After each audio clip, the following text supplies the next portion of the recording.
Hi, I'm Jami Shapiro, and welcome to Grandma Has ADHD. I'm a certified senior move manager and owner of Silver Linings Transitions, where I help people navigate life's big transitions. But here's the thing, I spent years helping families move through change while completely missing the pattern that was running through my own life. I'm the daughter of two ADHD parents, the mother of three ADHD children, and yep, I have ADHD too. For years, I didn't have the language or understanding for what that meant. But becoming an ADHD coach and specialist, that's been absolutely game changing. Not just for how I work with my clients, but for how I relate to my family and honestly, for how I understand myself. I even wrote a book about it called This Explains So Much. This podcast is for all of us who are discovering ADHD later in life. Each week, I bring you conversations with industry experts and people sharing their own ADHD journeys, real stories, real strategies, and often a little too much information. If you're loving what you're hearing, please share this podcast, leave us a review, and find me at jamishapiro.me. That's JamiShapiro.me. Whether you're over 50 and just getting diagnosed, or you're recognizing patterns you've lived with your whole life, this is your space to navigate ADHD with others who get it. So grab your coffee and get comfortable and let's dive in. So if you've been listening to the Grandma Has ADHD podcast for any length of time, you have heard me speak about the Sparkler Society and how it's coming in July. Well, I am really excited because waiting is horrible, even for me. And in June, we are opening our doors for a trial run. This is going to be absolutely free. It's an opportunity for you to join the community, find out what it's about, and help us kind of work out the kinks. So if you like what you hear, if you're looking for authenticity, you want to come as you are, you want to get your shit together with other people who want to get their shit together, then I would love for you to find me at jamishapiro.me. That's JAMISHAPIRO.me, and find the Sparkler Society where you can join the waitlist. And in June, we're going to kick it off with our first 14-day challenge. We are going to tackle the bathroom. And if you join us, you're going to know why we picked the bathroom. So I cannot wait to get started. This community is going to change your life. So hope you enjoy the podcast. Can't wait to meet you in person. I am beyond excited to be introducing my next guest to the Grandma Has ADHD podcast.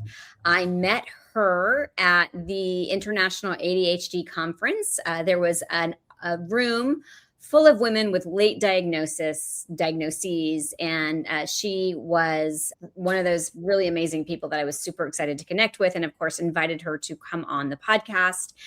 So now I'm going to read you her bio, but before I even read you her bio, I have to share a total ADHD thing that just happened. So I go to record the session and I can't hit record. And so while Jessi is sitting here with me, I have to literally go through my library and start deleting because I have saved so much that I am out of storage, which I am sure, and Jessi, you're laughing, so I'm sure it is not an uncommon experience, but I'm going to go ahead and introduce you to the podcast, and then we'll go from there. So with more than 15 years of professional experience in TV and advertising, Jessi's work has included several HGTV reality series, branded short documentaries, production design, and large-scale commercial campaigns. She specializes in integrated content production and reaching diverse audiences with nuanced messaging that informs and entertains. After her own late-in-life ADHD diagnosis changed everything, she began work on her first feature documentary, Anything But ADHD, to raise awareness of new research and foster connection within the neurodivergent community. The documentary about what is that about? Sneak peek short out now. Oh, there's a link. Oh, there you go. Just in case you want to check it out. Yeah. I'm going to let you share what it's about. Sneak peek short out now. Virtual and in-person community screening events coming this spring. She said to ask her anything about the documentary, behind the scenes, the independent film industry, whatever I am curious about. So that sums it up. Yeah. So welcome. And like I said, I told Jessi, and I always tell listeners, so if this is your first time listening, I keep it really real. This is not going to be the perfect edited podcast, because if it was, you would never listen to it because I wouldn't get it done. But instead, I'd rather bring you great guests and great content and be so relatable that you're just shaking your head because you get exactly where I'm coming from. So thank you so much. Yeah, it's a real ADHD, right? If we're perfectionists, then it takes forever sometimes. So I appreciate it. I'm so glad you're doing this. And I was really excited to meet you and learn more about kind of your specialty and how you're bringing attention to seniors, especially, and helping them with these late in life transitions, because that's been a big piece of why I'm doing this. And a lot of people I've met along the way were diagnosed 30s, 40s, 50s, 60s. I had somebody at the conference email me that was like 70s diagnosed. And I think just the more information, the better about it. Right. And so I actually specialize in older adults, which I'm calling 50 and over, but absolutely seniors is in that umbrella for sure. And before I start, I want to hear more about your diagnosis or your journey to ADHD, because not everybody's been formally diagnosed that comes on. And I think that especially after reading, what you sent me, it's so, so important to our conversation and your documentary. So tell us a little about Jessi and how you got here. Yeah. So quick background. Like you mentioned in my bio, I've done a lot of work in the production industry for a long time. And that now is anything from TV to YouTube to websites to film. It's all kind of blending together and becoming a mess, honestly, but did a little bit of everything. And the diagnosis really came about a couple of years ago when I was 33, about turned 34. It was 2021. So we were still kind of in lockdown a bit, kind of just coming out and doing things with masks on.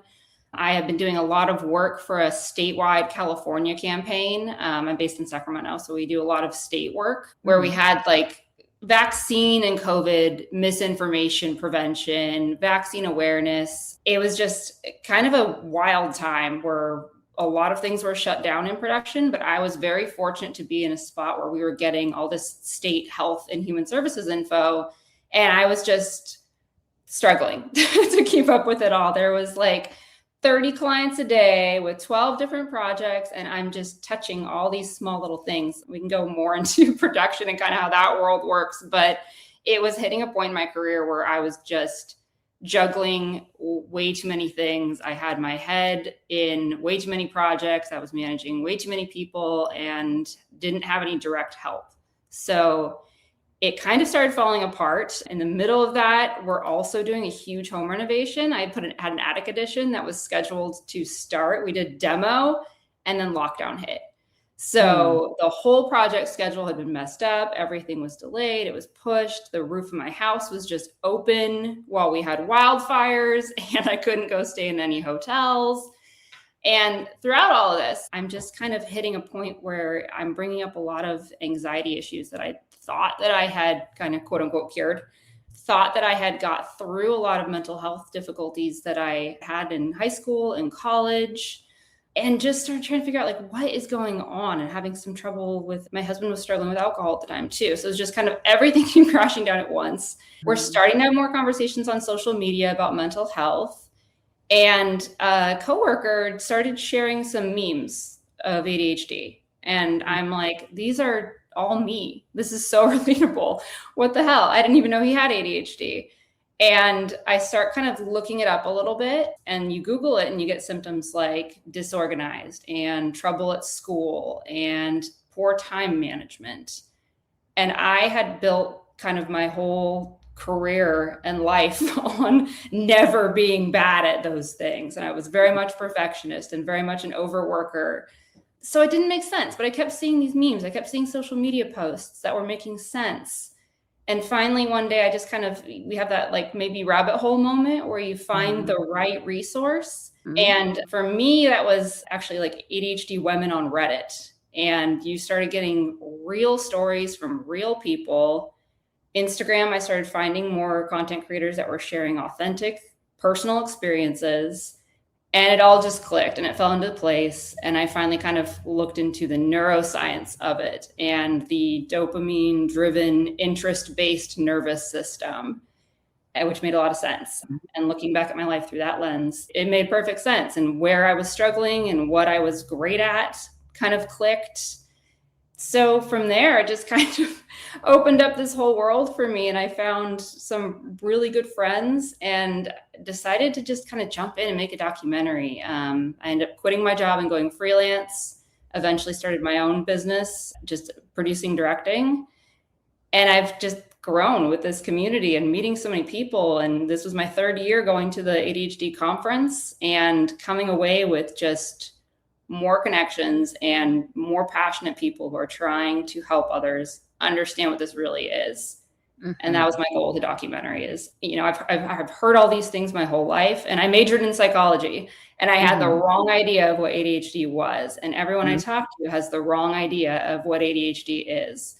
And this was just my way of taking a lot of different experience in a lot of different areas, jumping in, driving my career towards where I wanted it to be, and just doing what I could to help raise awareness on this issue and gain understanding. And if I can reach a few more people who can kind of feel seen and have a way of sharing with somebody else in their life of like, this is what it's like for me, this is what it looks like. That's what my hoping is. I love, and I really want to highlight what you said. You said that you had like created a life where you weren't, having issues with time, and you weren't. So that's really where that perfectionism and that quote unquote, we can dive in, but yeah. Yeah. The issues were definitely there. They just weren't the stereotypical presentation, right? Right. Well, because you were working so hard. I use this analogy all the time, but it's so good. The duck that swims on the water and it looks like it's all together and just gliding across the surface, but underneath it's like paddling like frantically. And that is like the experience for many, many women with ADHD is like, you don't see it because we're so busy. We're on such heightened alert to try to like keep it all together. And I think from what I understand, a lot of people, and I've had guests on this podcast who discovered their ADHD during COVID because we had all of these scaffoldings in place, and we had, we're really good at when we have to go from thing to thing. And then when all of a sudden that just goes away and we have to like look at, and we're like, wait, it's not, I think a lot of people, I know I discovered some of my own challenges. I knew I had ADHD going into COVID. However, I didn't understand the impact of ADHD until personally 2 years ago. So I was diagnosed when my oldest child was diagnosed in middle school. And by the way, when they came to me, so my child's non-binary, when they came to me in middle school and said, Mom, I have ADHD, I totally dismissed it. And I'm like, you don't have ADHD. You've been reading since you were 3. My child was gifted, all of the things that we, versus my half brother who had to be put on Ritalin in the 80s. And I'm like, that's ADHD. You're not that. So PS, I'm sitting in the psychiatrist's office. He's asking a bunch of questions because they always want another person there to evaluate. And I looked at him just like I know happens all the time now. And I said, I'm answering more yeses. For me, do I have ADHD? So I was 45, Jessi, when I discovered it.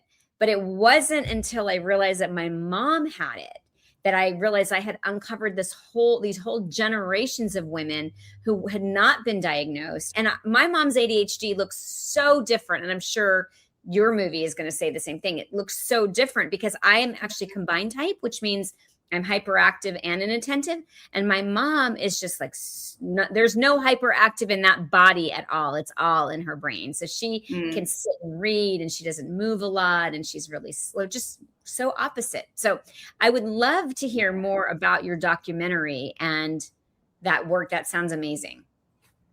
Yeah. I'll share more about the documentary just to start. So like I said, we had been finding a lot of things online, and there were a few content creators that just had really been helping me. And Katie ADHD, as she's known on Instagram, was one of them that I found her videos, and she had this series of people say you don't have ADHD. I would have seen the signs. And she goes through a bunch of signs of ADHD that we don't necessarily recognize as ADHD, like migraines sometimes, or perfectionism, running late out the door, but you're either super early or super late, depressive burnouts. So she put these things out in a really interesting way that made sense to me and helped me kind of reframe a lot of the ways I was defining, do you have problems with X, Y, Z on a scale of 1 to 10? And I was like, no, I don't have any problems with that stuff. I have a massive binder that I spend all morning going through every day. And my job as a producer is to be the organized person on set and keep everything running smoothly and have everybody know where they're supposed to be and thrive in that chaos.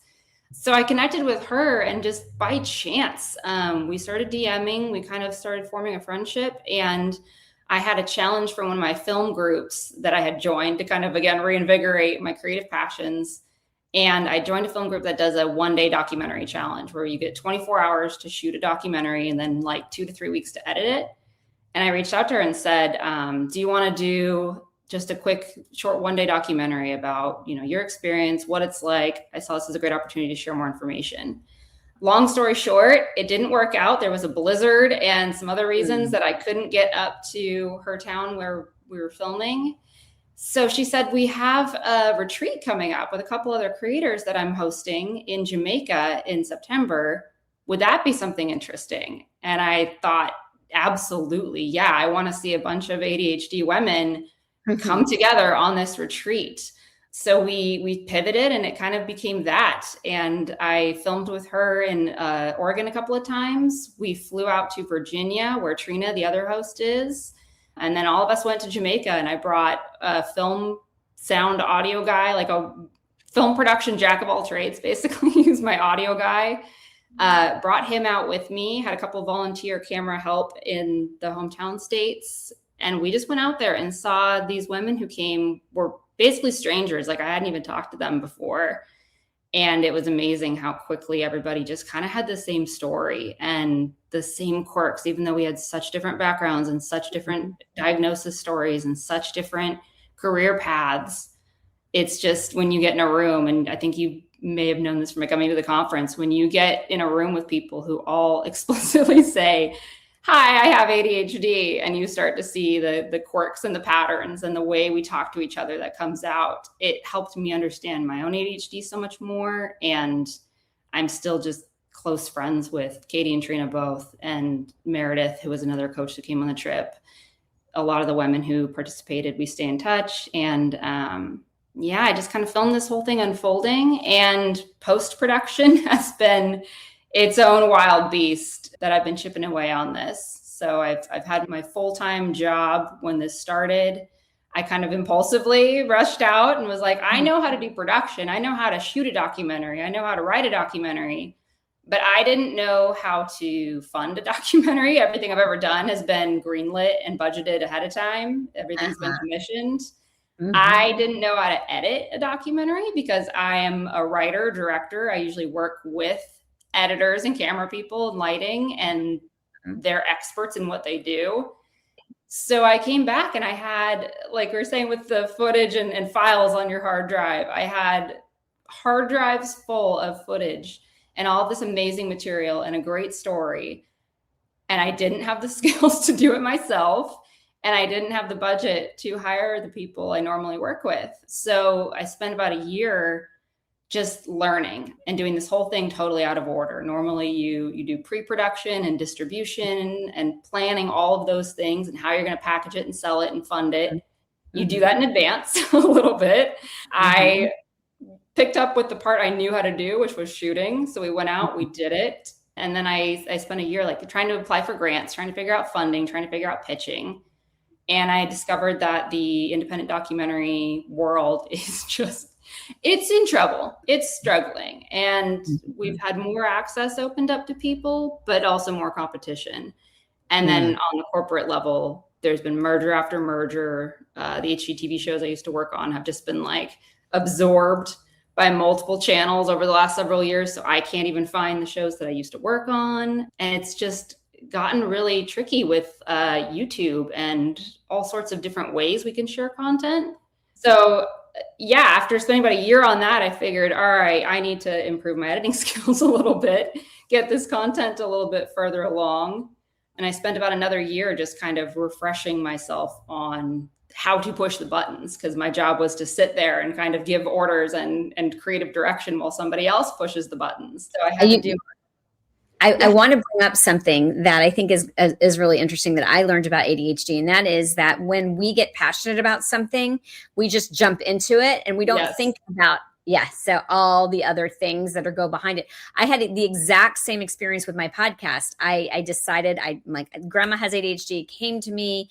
I have no problem. I was a journalism major, so I have no problem interviewing people. So I'm like, oh, I Yeah, can do that. Well, I didn't think about all the other things that had to go behind, right? all the And so stuff. I'm like shaking my head as you're speaking. But I think that's really important for people to hear too, is that that's a typical way that that impulse, when we decide we want to do something, we either go balls to the wall and we get it done and we figure it out, and we don't think about, oh, how actually I had a woman on the podcast, Eliza Barash, who said, I'm just going to get a PhD, and she's like, had I thought it through like a neurotypical person, that probably wouldn't have happened.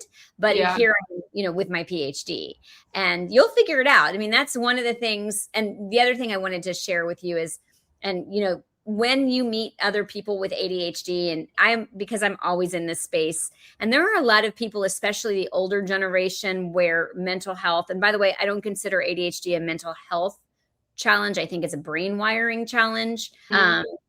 But there's so much stigma around anything that could be quote unquote wrong. And I'm totally out and proud, and just lost. Oh, I remember what to say. It's so funny. You're talking and then you lose it, and then you pick it up again. And then the door opens to the house, and then I forget it again. Like, you And are it's gone. It'll seeing come back. me in real life. Okay, back to when you're with other people who have it. Like, there's just this, I get you. I totally get you. And we just get each other, and we go, from small talk right into like, let's be real with each other. Like, I love that the conference for that reason, because we're all Yeah. so similar. But I was going to tell you something that has happened even since I met you, is that I decided to create a membership community. So because there are so many people coming to my podcast and to my book who didn't realize that they had ADHD, and it was never even a consideration, because we do so well in community, I'm creating okay, we have it. Let's tackle life together. Let's not do life on hard mode. So it's actually going to be called the Sparkler Society. By the time this airs, it will be out. But it's the same situation as what you're doing with your documentary. It's like, I know what, I just don't know the how, but I'm just going for it. So Yeah. And we got it interesting. further along. And I'm so glad you mentioned that about community too. Because I think that's been the biggest thing that was helpful for me. Is I also kind of jumped into a group coaching program early on when I was just like, I just found out about this. I'm trying to learn what is going on with me. And that was really helpful. I'm glad I did. I don't think I got as much about like the skills, but what I got out of that group was, again, seeing a bunch of people kind of in a silo saying, I am neurodivergent, and kind of what that means, and sharing their own experiences with it. And yeah, I guess, like, long story short, with the editing, I taught myself to do a lot. And then I also have just been working. I've been picking up a lot of, I'm still working full time basically. And I've been trying to like moonlight this in my spare time. So this year I finally got enough extra saved up, was able to hire a professional film editor to kind of take it past the rough trailer pitching stage to a full completed short film. I'm still trying to do a longer feature length, or PBS version, we're calling it. But he got it so much further, and it was just great working again, like in a capacity I'm familiar with. And that's with an expert being an expert, doing his thing. We got this sneak peek short done, and I'm just itching to get away from my desk and back into these community events. So I'm taking some time off from client work and other commissions and advertising this year to stay active in this community and be more involved. And we're going to start doing these screening events. We've got some virtual events planned. And I'm going to be coming around to some cities, probably on the West Coast first, where I already have a lot of partners and connections, and doing these in-person screenings with some coaches. We can get some Q&As going. I want to have like a happy hour meetup before or after, so people can just get a chance to connect with each other, connect with some resources, coaches, others in their area locally that have ADHD or are neurodivergent, where to get more information about it. Sure. So I think we're definitely going to go back to how they can find you and how they can find out more about your documentary and join some of these happy hours. But I would love to hear more about how you felt when you finally received your diagnosis, because you'd shared that you had a history of depression, anxiety, insomnia, migraines, panic attacks. So no one suggested ADHD, right? Yeah. No, because I didn't I didn't fit the mold. And you kind of touched on this a minute ago with others and like the stigma and things being attached. And I am now, it took me a while too. I think during the course, like I went out and filmed this and then realized as I was going to pitch it, I wasn't ready at the time to kind of talk about my diagnosis, my personal experience, because there'd been a lot of shame and stigma in my family. And I had learned to kind of see a lot of neurodivergence, some diagnosed, some still undiagnosed. But I would say just as a family system, I have a lot of perfectionists. And on the bright side, that taught me a lot about kind of how to mask, but also how to function. So I had a lot of tips and tricks and tools and ways that my family did things that made it look like not ADHD.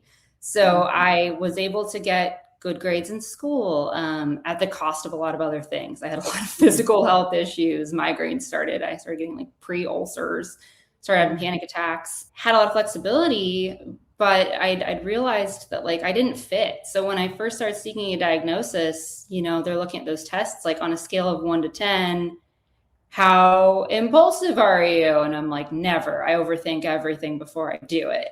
And then you start to learn what that can mean. And it's like quick movements, even, you know, I'm knocking stuff over. That's impulsivity. I'm saying yes to requests from my boss without looking at my capacity at all. If it's interesting, that's impulsivity.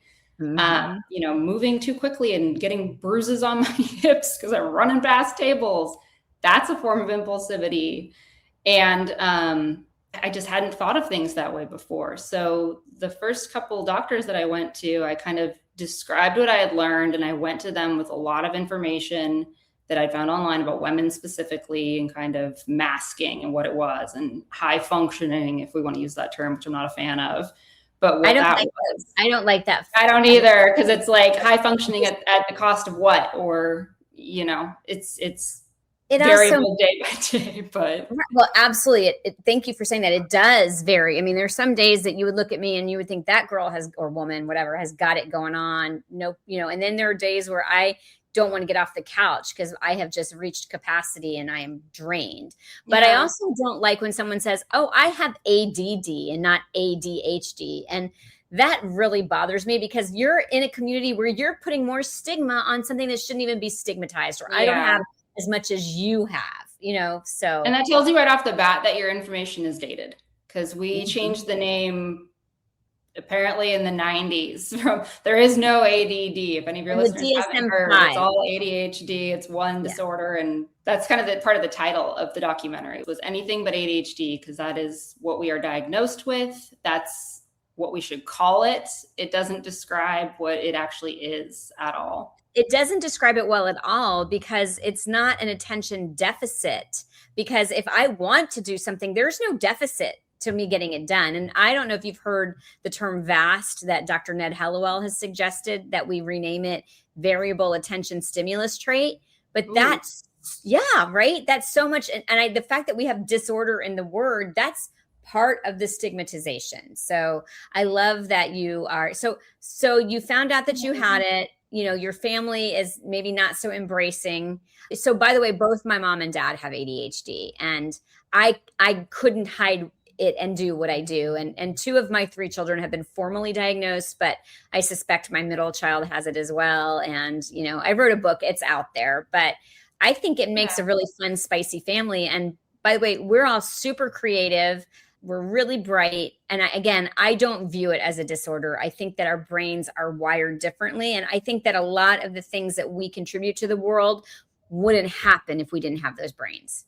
Yeah. And I think like even within my family too, where it's, you know, there's a lot of artists in my family. We were a theater family. It kind of, my grandparents used to own a theater.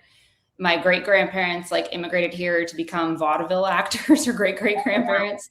So it's a long history of it. And, you know, there'd been a lot of like ways to get around, and there's industries like the arts. I mean, I found my way into theater, and especially like home renovation shows and documentary and things like that, because of the way my brain wanders. So I'm actually pretty good at being in a chaotic situation where like we did these 48-hour yard makeovers, you know, they're pouring concrete over there, they're doing lumber over there, there's an arrival here.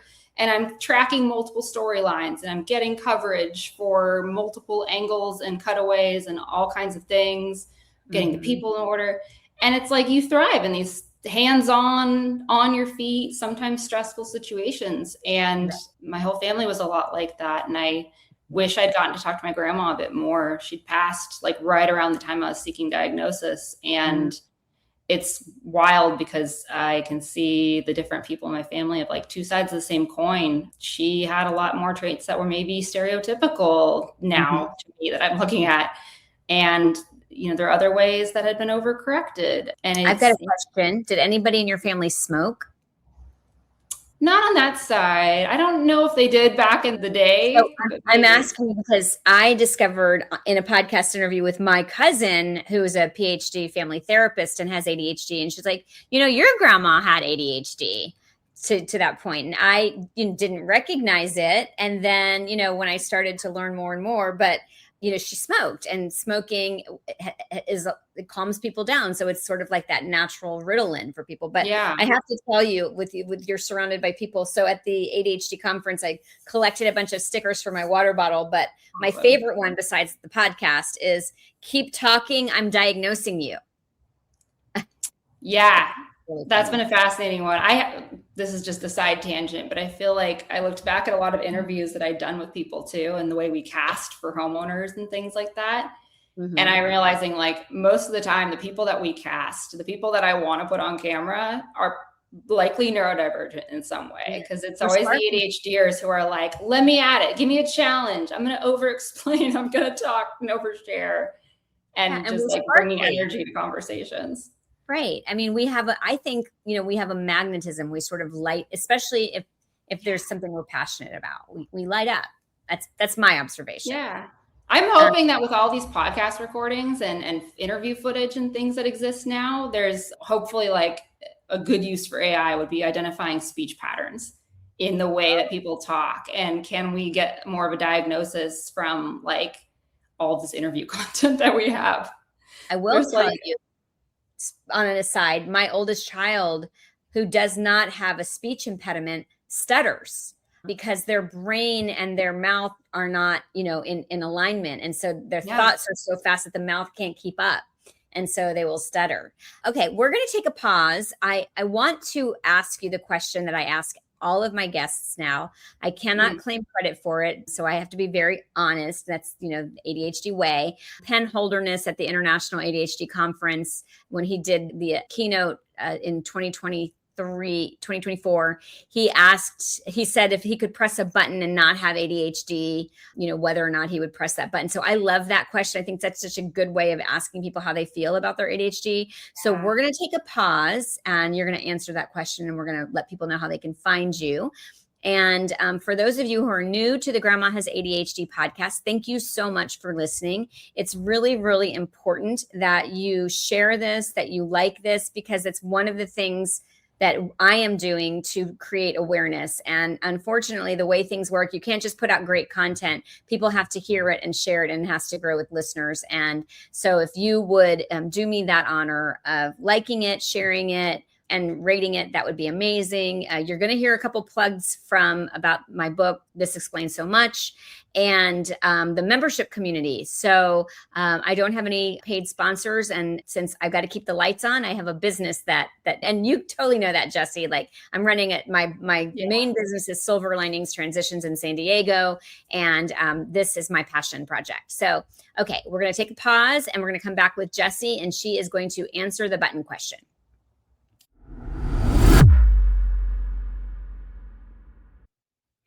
I used to dread visiting my mother. Because of the clutter, the piles, the chaos, we all experience clutter differently. For me, it was a source of anxiety and stress. I'd try to help, and she'd get defensive. We were both frustrated, and it was destroying our relationship. Then we discovered something that changed everything.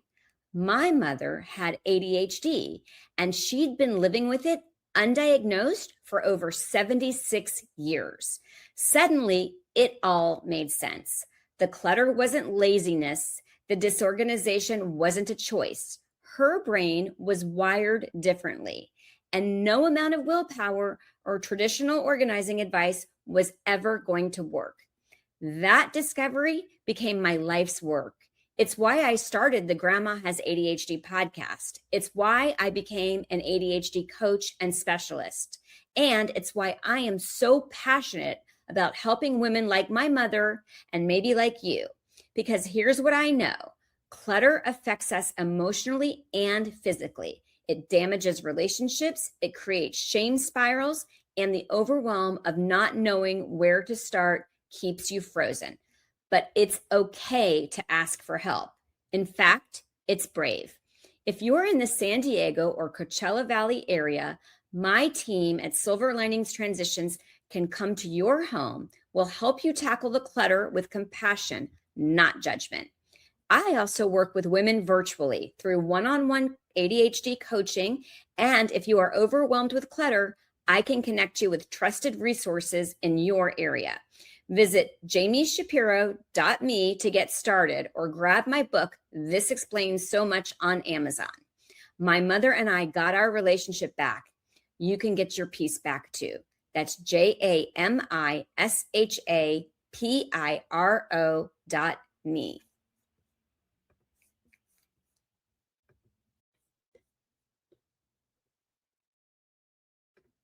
Moving can feel overwhelming, whether you're downsizing, relocating, or helping a loved one transition. There are so many decisions to make, details to handle, and emotions to navigate. At Silver Linings Transitions, we believe every move should be magical, not stressful. We're more than movers. We expertly guide you through the entire process and do our best to alleviate your concerns. From the moment we meet, you'll feel comfortable because we will listen to your needs and wants and work together to create a personalized plan that honors your memories and your cherished belongings while helping you embrace your next chapter. We visit your new space and create a detailed floor plan, ensuring your furniture and treasured belongings will fit safely. We handle the logistics so you don't need to worry about anything, from sorting and packing to coordinating the sale and donation of unwanted items.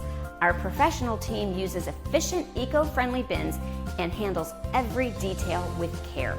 We coordinate with our vetted moving partners, oversee the logistics, and ensure nothing is left behind, even packing your refrigerator items. Here's where the magic happens. We don't just unpack. We recreate the feeling of home. Using photos from your previous space, we thoughtfully arrange your furniture, hang your pictures, and set up your kitchen and bathroom so everything feels familiar from day one. When you walk into your new space, it's not just moved in, it's home. Your coffee pot is ready, your favorite photos are perfectly placed, your bed is made, and your new chapter begins with comfort and joy instead of chaos. This is how Silver Linings Transitions makes moves magical. We handle the emotional lifting and the logistics so you can focus on what matters most, settling into your new home. Because every move deserves a silver lining.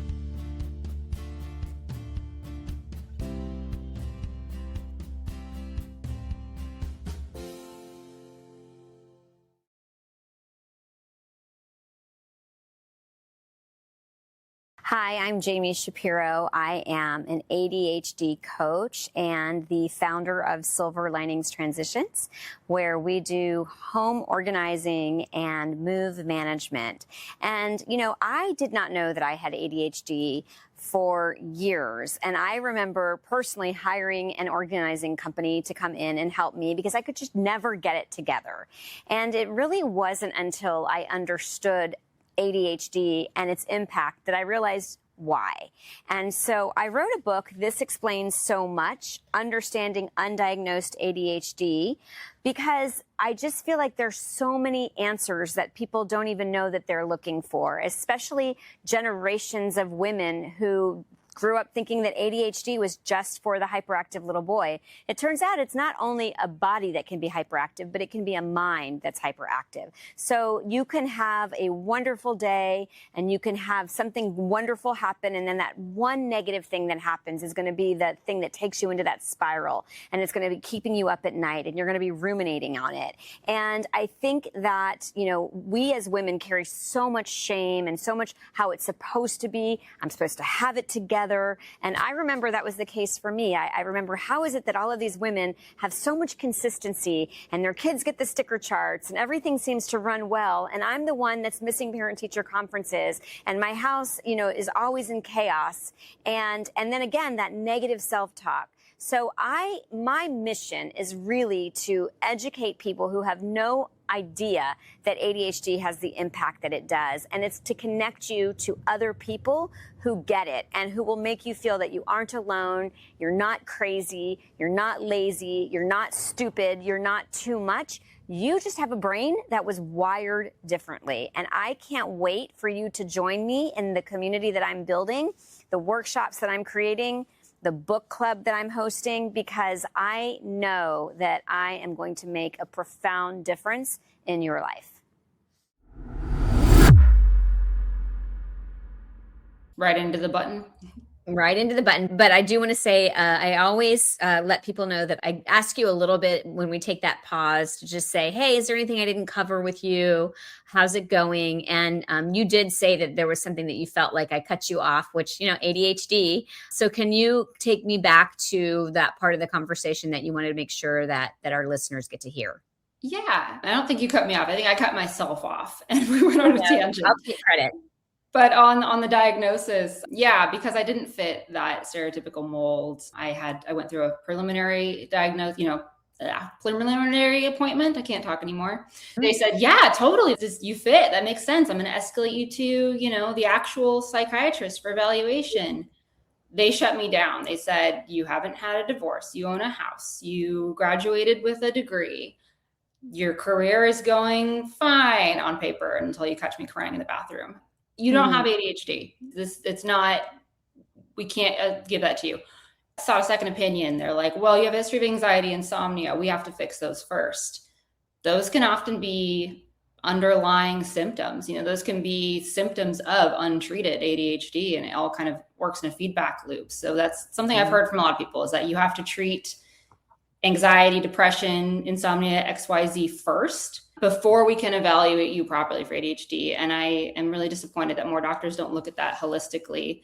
And point being, if you don't go to an expert in ADHD and you don't know you have ADHD, you're not looking for an expert. And a lot of times that first line contact, your general practitioner doctor, a psychiatrist that may not be an expert in neurodivergence, they may not be aware of the current research on adults and women specifically in the ways that we have adjusted our evaluation practices for ADHD. So that's just something to keep in mind, and something I wanted to share more about with people. It took me 6 doctors before I finally was able to get diagnosed. So my last 2 podcast guests were Dr. Michael Lenz and Maggie Alexander, who's a nurse practitioner. And both of them said that there aren't enough healthcare providers out there, that if they know about it, it's because they're self-trained, not because they're getting it in school. And that if you treat the ADHD, you're going to see symptom reduction in the anxiety and the migraines and the fibromyalgia. So yes, I'm so glad you brought that point up. And that's a part of why you and I are doing what we're doing, is that if we had more awareness, then we would have more, medical practitioners that were helping us. So thank you for bringing that up. Okay, now to the button question. So, and I just want to say real quick, I don't blame the doctors, because they can't be experts in everything, but sure, it's raising that awareness generally. Like, we need to just change the way we talk about ADHD globally. Well, then again, I think as more and more people become aware, then there are going to be people who spend more time learning about it. Dr. Michael Lenz said that he actually only learned about it because there happened to be an optional lunch and learn while he was in med school. And had he not heard that, he doesn't know that. Yeah. So, wow. Okay. So the button question, Jessi, so you think of Maggie, Jessi, if you could press a button, that Staples easy button, would you be done with your ADHD? No. I wouldn't. I would say if there was an option for the button to be an on off, where No, at no. times I could turn it off.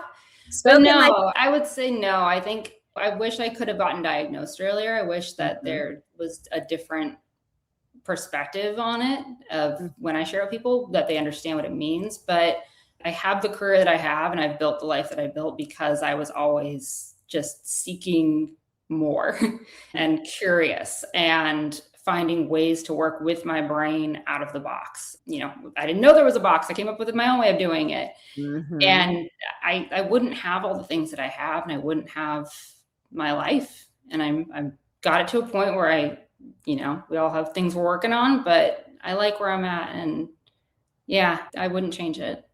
That's awesome. I think everybody in production, I think neurodivergence runs strong in the production world and the creative fields. And entrepreneur fields as well. A lot of entrepreneurs. So yeah, Yeah. we are changing the world with these brains that we were given. Okay, first of all, I want to just make sure that people can find you and follow your story and follow what's happening with your documentary, and then maybe learn about where you're going to be when you bring that out with those. I think I love the idea of the happy hours and getting people together with ADHD. So where can they find you?